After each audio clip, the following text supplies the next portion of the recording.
म्हणून आम्ही काळे. तर काळा रंग निर्मितीचा रंग आहे. खरं सांगा बरं, आभाळ पांढरा असल्याच्या नंतर आनंद होतो का काळा असल्याच्या नंतर?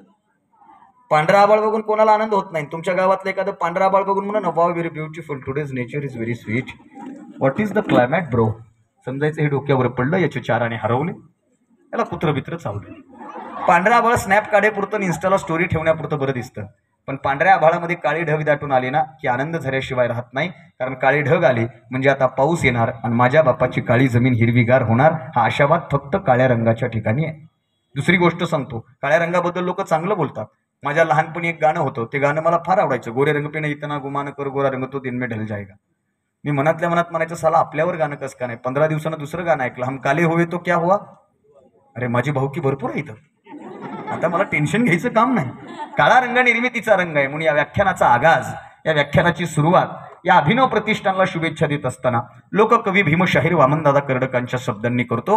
वामनदादांनी फार गोड लिहिले साहेब. 11 वर्षापूर्वी सुरू झालेली परंपरा आणि इथून पुढे टिकणारी परंपरा आणि या व्याख्यानाचा आगाज या 4 ओळींनी करतो. मी आलो ना तेव्हा तुम्ही एक श्लोक लावला होता, शुभम करोती कल्याणम, बरोबर आहे का? फार गोड नाही, लावू नका. लावला होता ना तुम्ही, लावला होता. आपल्याला दिवा लावण्याचं कळतं, बरोबर आहे का नाही? आपण दिवा लावतो संध्याकाळी, देवघरामध्ये दिवा लावतो, तुळशी वृंदावनामध्ये दिवा लावतो, शुभम करोती कल्याणम म्हणतो, किंवा दिव्या दिव्या दीपककार कानी कुंडल मोतीहार असं म्हणून तो दिवा लावतो. पण खरं सांगा बरं, त्या दिव्याचा उजेड पडतो का? नाही पडत. त्या दिव्यानं दिवळी काळी होते पण उजेड पडत नाही. तिथं दिवा लावणं सोपं आहे. मी जबाबदारपूर्वक बोलेल, मी एक महाराज आहे तरी पण बोलेल, एक जबाबदारपूर्वक विधान करेल की तुळशी वृंदावनामध्ये देवघरामध्ये दिवा लावणं अत्यंत सोपं आहे. दिवा लावावा ना तर तो ऊन वादळ वाऱ्याच्या विरोधात दिवा लावावं. आणि 11 वर्षापूर्वी तुम्ही या व्याख्यानमालेच्या निमित्तानं भोवतालच्या परिसरामध्ये जेव्हा अवैचारिकतेचा प्रवाह वाहत होता ना, तेव्हा वैचारिकतेचा हा दिवा लावला. त्याबद्दल तुम्हा सर्व अभिनय प्रतिष्ठानला मी सॅल्यूट करतो आणि वामनदादा कर्डकांच्या शब्दामध्ये तुम्हाला शुभेच्छा देतो.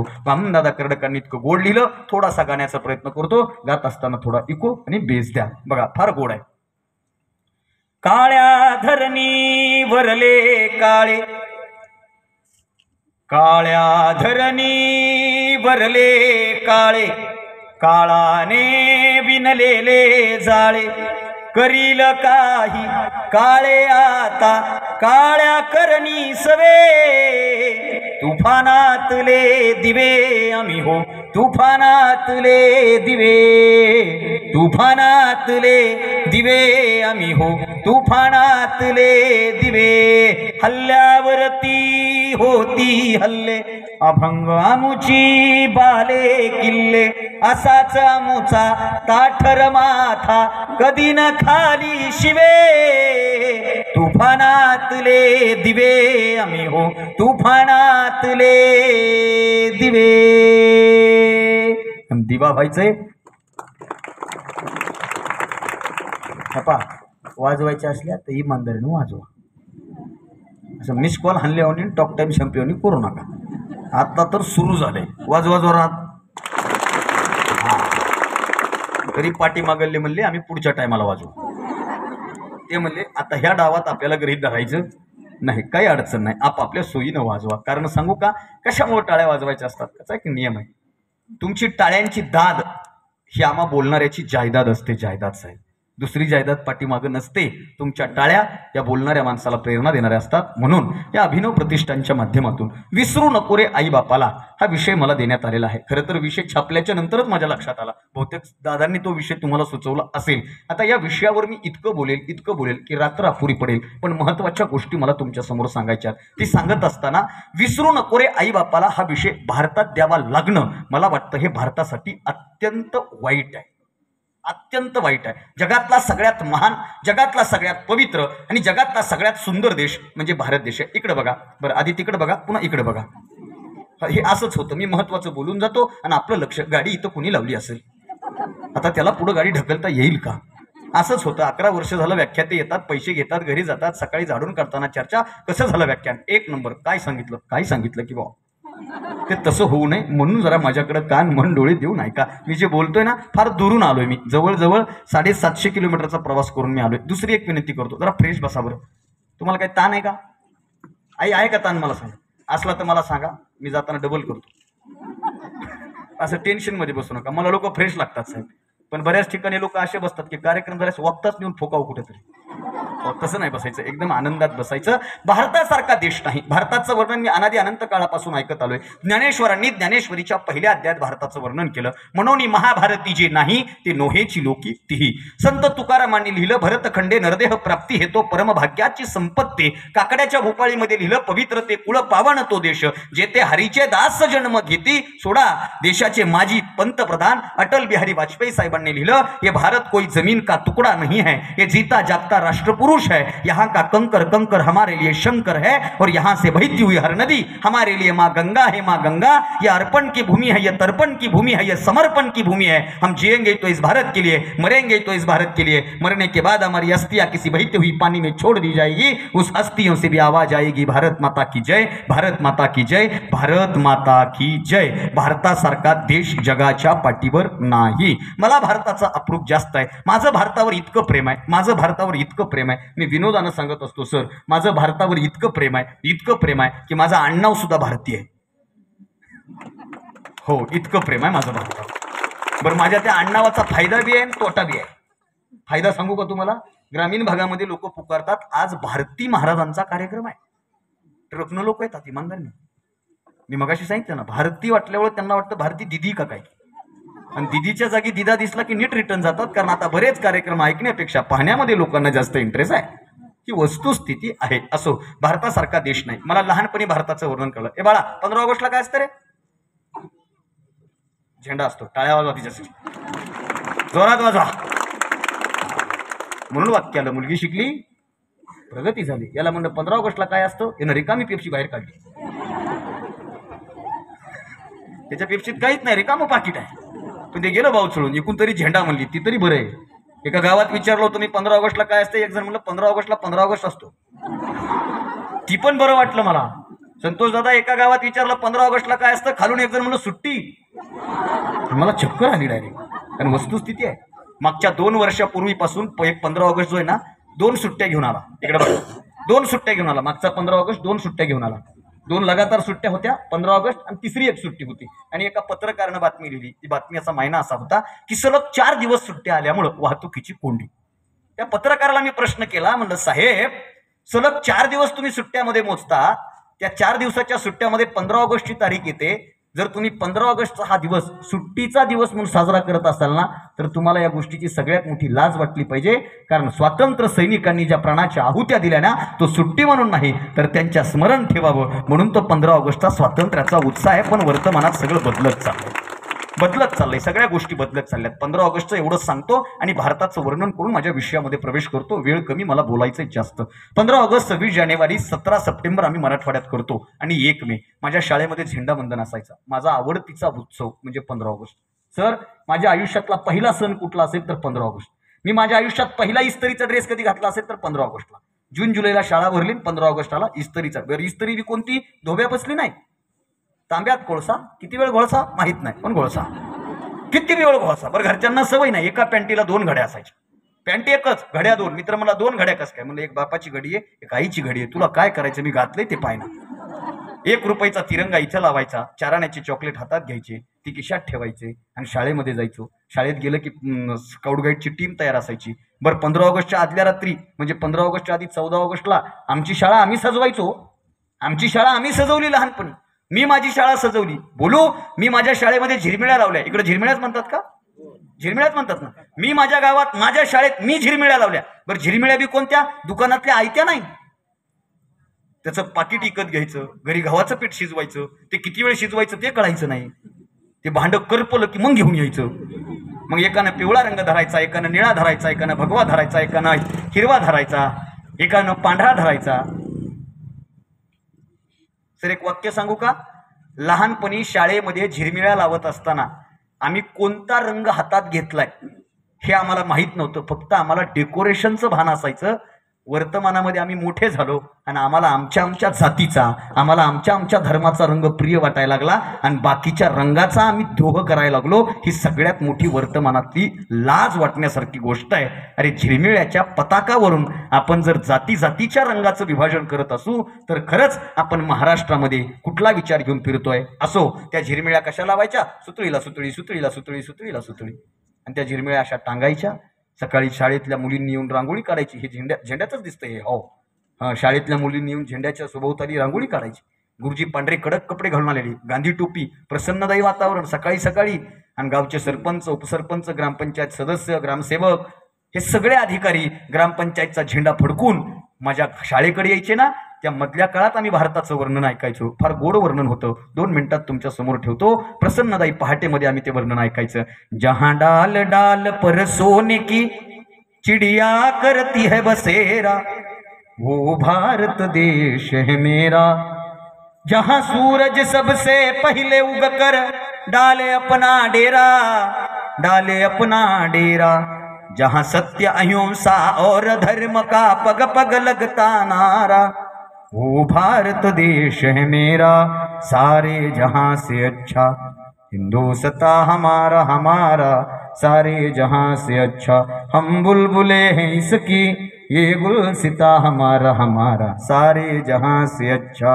ये देश है वीर जवानों का, अलबेलों का, मस्तानों का. इस देश का यारो क्या कहना, ये देश है दुनिया का गहना. लंडन देखा, पॅरिस देखा और देखा जापान. हे पण गाणं होतं ना.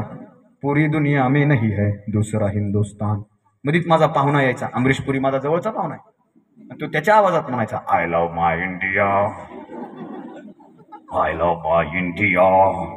आणि मग पाठीमागून आम्ही आवाज ऐकायचो, ये दुनिया एक दुल्हन दुल्हन के माथे की बिंदिया, ये मेरा India, I love my India. वतन मेरा इंडिया, धर्म मेरा इंडिया. आणि हे ऐकलं ना, मन आनंदानं डोलायचं. खरं सांगा बरं, हे ऐकल्याच्या नंतर कोणाला बोर होतं का? मोकळं सांगा. आणि जर असलच तुमच्या गावात एखादं, मला ना ते देशभक्ती वगैरे म्हणलं ना फारच कंटाळा येतो रे, अशा दलिंदर माणसाला गावातल्या सगळ्यात उंच बिल्डिंगवर घेऊन जायचं. पुढचं मला सांगायची गरज नाही. नाही मेलं परत न्या, त्याचा जगून उपयोग नाही. खायला खारण भोईला भार आहे. अरे भारताचं हे वर्णन आम्ही ऐकायचो, भारताचं हे वर्णन आम्ही ऐकायचो. का भारताचं वर्णन एवढं व्हायचं? त्याचं एकमेव कारण आहे, जगात भारतासारखा देश नाही. जगात वेगवेगळे देश आहेत, पण भारतासारखा देश नाही. आणि कशामुळे भारताचं वेगळेपण श्रेष्ठत्वाकडे जातं, तर ते इथल्या भारतीय संस्कृतीमुळे जातं. आणि काय शिकवते आमची भारतीय संस्कृती, तर आमची भारतीय संस्कृती शिकवते मातृदेव भव, पितृदेव भव, आचार्य देवो भव.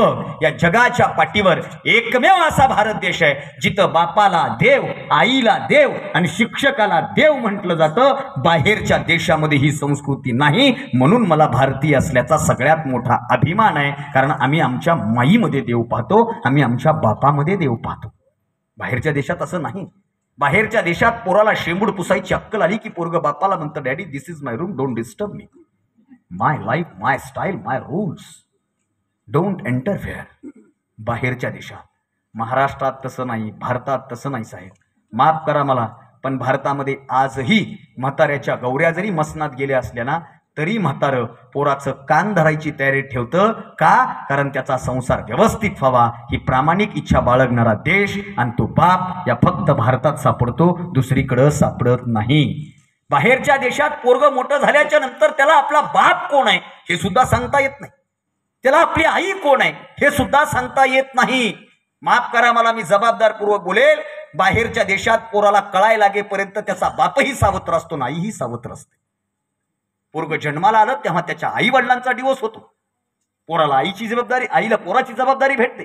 कालांतरानं आईचाही डिवोर्स होतो, त्याच्या बापाकडे जबाबदारी जाते. म्हणजे ह्याची आईही ओरिजिनल नसते, बापही ओरिजिनल नसतो, पोरगा मात्र तसाच घडत असतो. भारतामध्ये तसं नाही साहेब. भारताचं वैशिष्ट्य असं आहे, आपल्या गावामध्ये सुद्धा आजही भूमिका सांगतो. आपल्या गावात एखादं 70-75 वर्षाचा म्हातारा असू द्या, त्या म्हाताऱ्याला वाचता लिहिता येत नसू द्या, त्याच्या गावात, त्याच्या घरात त्याच्या नातू असू द्या, तो नातू इंग्लिश स्कूलला जाणारा असू द्या, इंग्लिश स्कूलचा नातू घरी येऊ द्या, म्हातारा त्याच्या समोर उभा राहतं. म्हातारं म्हणतं, ए काय शिकवलं मास्तरानं? पोराला माहिती आपल्या आजाला इंग्रजी येत नाही, पण पोरग म्हणतं मला कविता शिकवली. कोणती कविता शिकवली म्हण बरं? पोरग बोबड्या शब्दात कविता म्हणतो, जॉनी जॉनी यस पप्पा, इटिंग शुगर नो पप्पा. म्हाताऱ्याला एवढा आनंद होतो, म्हातारा बटव्यात हात घालतं, $5-6 काढतं, डॉलर काढून पोराच्या हातात देतं. पोरग ते डॉलर असं घट्ट पकडतं आणि म्हाताऱ्यापासून उड्या मारत निघून जातं. तो $5 डॉलर त्या त्या पोराला 5 करोडच्या पलीकडे आनंद दिल्याशिवाय राहत नाही. या प्रसंगात तुम्ही काय शिकले माहीत नाही, पण मी एक गोष्ट मात्र शिकलो. काय? पोरानं कविता म्हटली खरं, बोबड्या बोलात पोरानं कविता म्हटली, म्हाताऱ्यानं कविता ऐकली.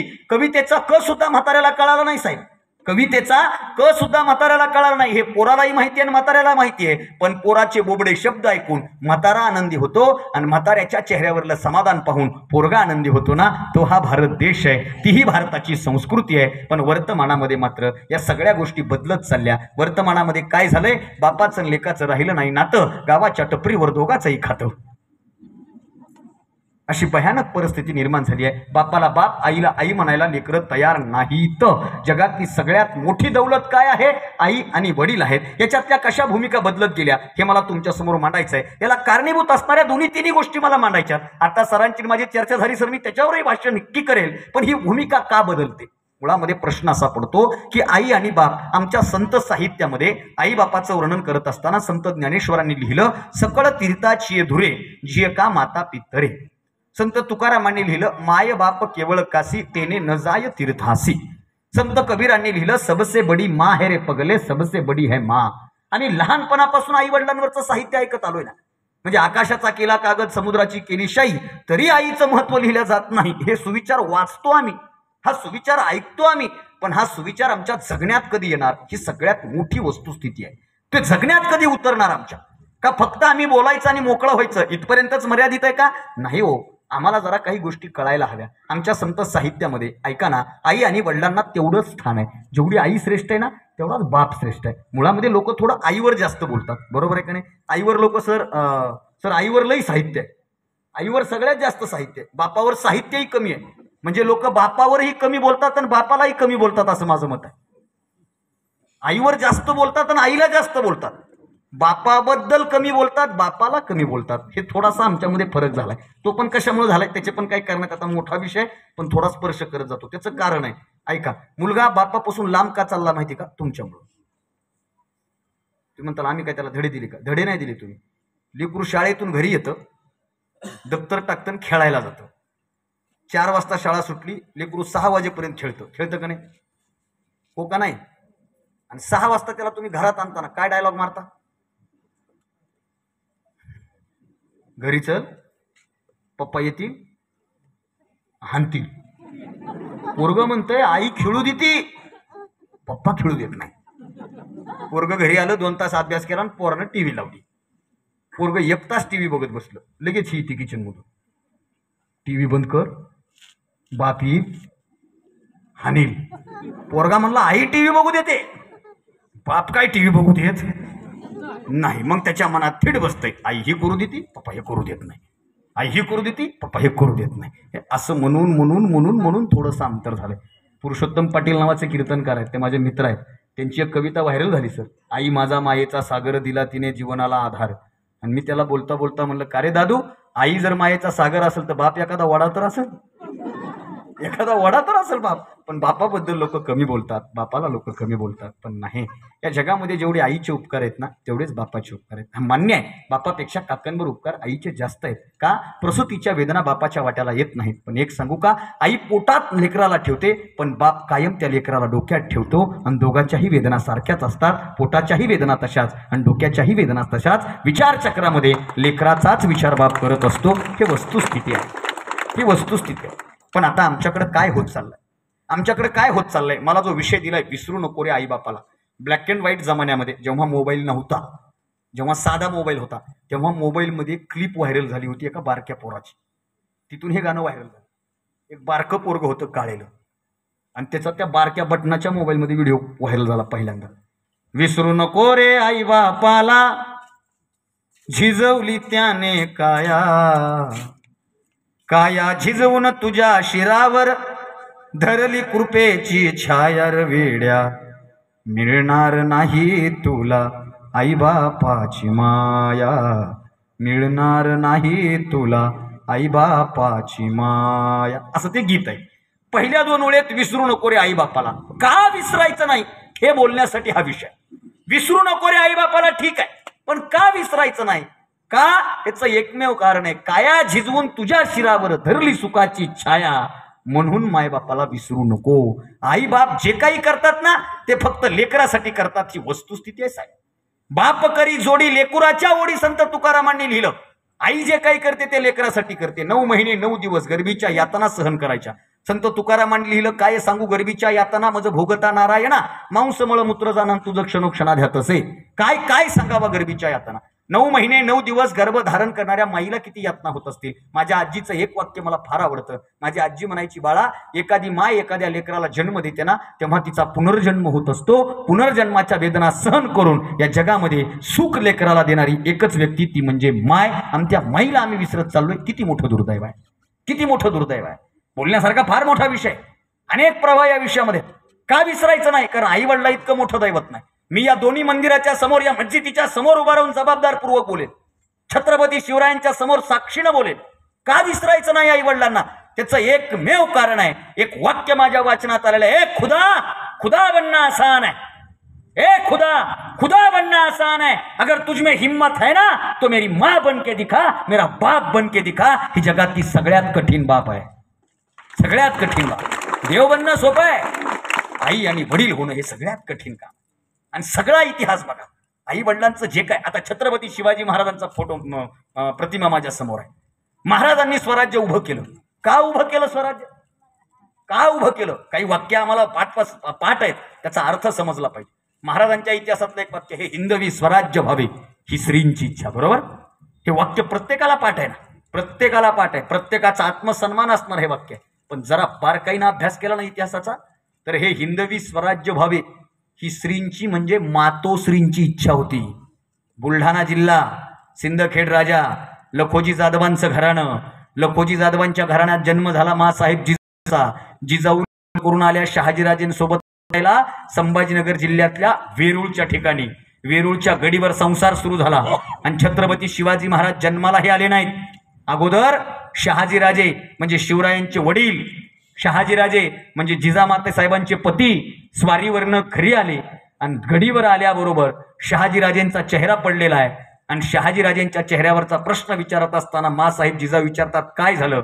आणि शहाजीराजेंचं उत्तर आहे जिजा आता आमचं मन इथं रमत नाही. आम्ही आमच्याच लोकांच्या विरोधामध्ये उभे आहोत. आम्ही आमच्याच लोकांचं रक्त सांडतोय. आम्ही आमच्याच प्रांतात आम्ही आमच्याच मातीत आम्ही आमच्याच भूमीत जर गुलाम म्हणून जगत असो तर हे गुलामीचं जगणं आम्हाला मान्य नाही.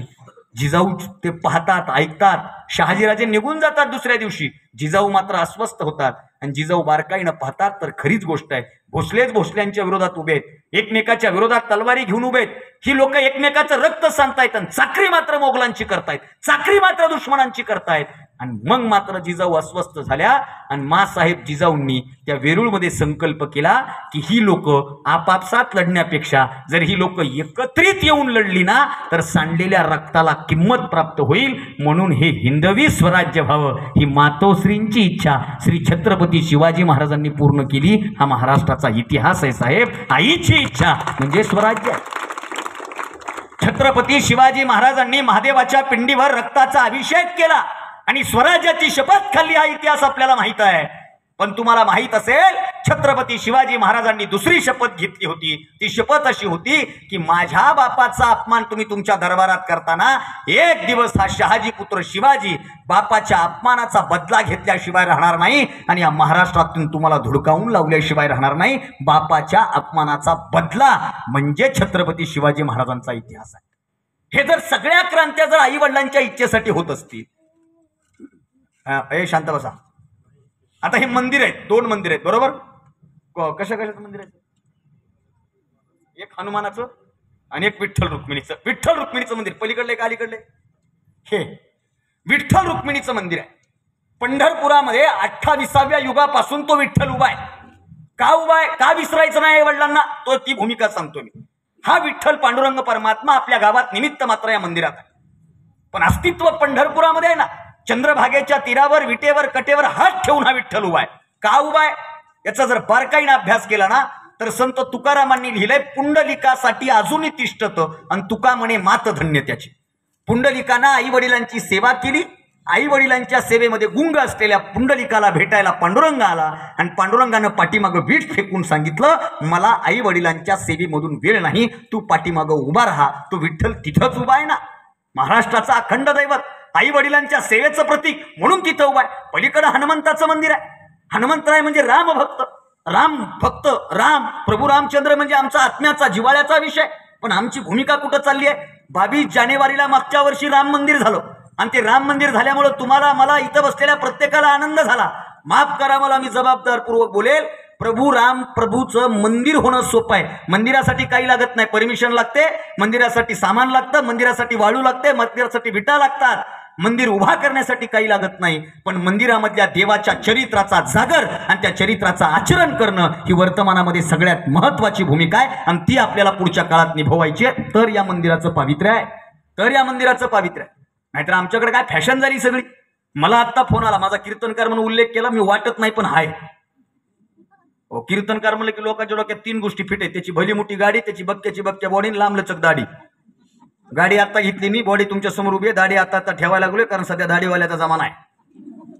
हो, आपल्याकडं बॉडी नाही, दाढी नाही, आपली काडीवर माडी आहे, पण रोज खेडोपाडी जाऊन समाज प्रबोधन करत फिरतोय. आणि आज तुमच्या गावात यायचा योग आहे, रोज फिरतोय रोज. काल वाशिम जिल्ह्यात होतो, आज इथं आहे, उद्या इथून मुखेडला जायचंय. अखंड प्रवास महाराष्ट्रभर सुरू आहे. आणि हे का सुरू आहे, कशासाठी सुरू आहे? ऐका, प्रभू रामचंद्राचं. सर, मला पाटील सर फोन आला, बघा आता मी काय सांगतोय ते कळेल. मला एका पोराचा फोन आला, संयोजकांचा फोन आला. ते म्हणे सर 6 एप्रिलला रामनवमी आहे, पुढच्या 6 एप्रिलला. म्हणलं हो. आणि 12 एप्रिलला हनुमान जयंती आहे. म्हणलं हो. 6 एप्रिल ते 12 एप्रिल आमच्या गावामध्ये अखंड हरिनाम सप्ताह आहे आणि आम्हाला रामकथा ठेवायची आहे. म्हणलं वा, क्या बात आहे. तुम्ही रामकथा करता का?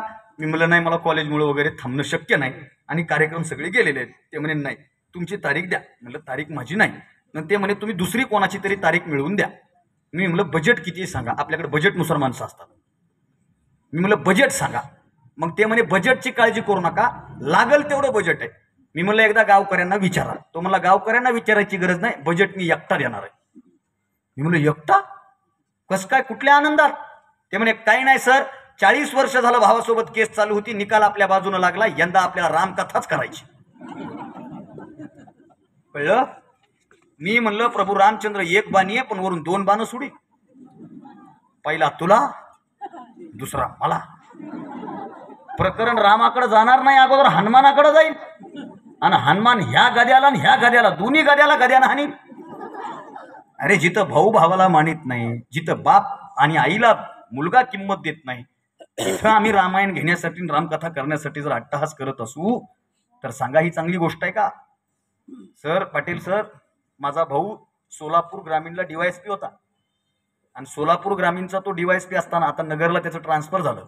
आणि सोलापूर ग्रामीणचा DYSP असताना पंढरपूरच्या वारी सोलापूरमध्ये एंट्री केली की जबाबदारी त्याच्यावर होती. आणि पंढरपूरच्या मंदिराचं सगळं सगळं सगळं सगळं नियोजन त्याच्याकडे होतं आषाढी वारीमध्ये. आणि वारी झाल्याच्या नंतर 2 महिन्यानं आम्ही घरी जेवण करत असताना तो मला म्हणला, पंढरपूरच्या वारकऱ्यांचं नियोजन करायला आम्हाला जेवढा वेळ लागत नाही ना, त्याच्यापेक्षा दुप्पट वेळ पंढरपूरच्या घाटावर भिकारी म्हणून बसलेल्या भिकाऱ्यांचं करायला लागतो. असं सरकून काळजामध्ये झालं, कुणीतरी थोबाडीत मारावं असं फील झालं. आणि त्यानं मला दुसरा प्रश्न विचारला. तो म्हणला, जे तीर्थक्षेत्र आई वडिलांच्या सेवेचं प्रतीक म्हणून प्रसिद्ध आहे, त्या तीर्थक्षेत्राच्या ठिकाणी आई वडिलांनी भीक मागत बसणं हा पांडुरंगाचा सन्मान आहे का? आणि खरंच सांगतो, पंढरपुरामध्ये आई वडिलांनी भीक मागत